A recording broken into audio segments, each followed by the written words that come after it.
Good evening. Russ is off tonight. The fight for power in Willoughby Hills hit a whole new level today. A judge has ruled there that the mayor can't fire city council members as he did last week. So they have their jobs back, at least for now. Danielle Serino, who initially broke this story of the mass firings, joins us live tonight at Willoughby Hills City Hall, with what we know. Hi, Danielle.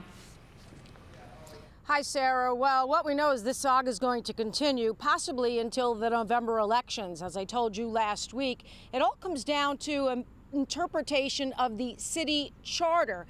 And in the judge's ruling today with a temporary restraining order, he said basically everybody needs to calm down until he can figure out what's going on.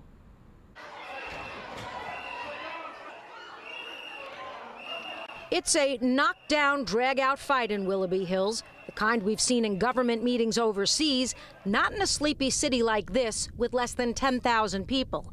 But the infighting that's erupted over the past few years between Mayor Robert Wager and City Council has come to a head with the judge reinstating the council members the mayor fired last week. It's only for 2 weeks, and when we get to present our case, I think we will prevail. In his order, the judge ruled that removing elected council members relies on a questionable interpretation of the city charter, that the public is entitled to elected officials absent a clear showing that their removal is justified within the powers granted to the mayor by law, and that the improper removal irreparably harms the legislative process and is detrimental to the public interest. The people of Willoughby Hills are relieved. Our right to vote, our right to choose our own elected officials is vindicated, and we're ready to move forward. The mayor's interpretation of the city charter is that he can fire officials for malfeasance, misfeasance, and gross misconduct, which he claims they're guilty of in an 11-page document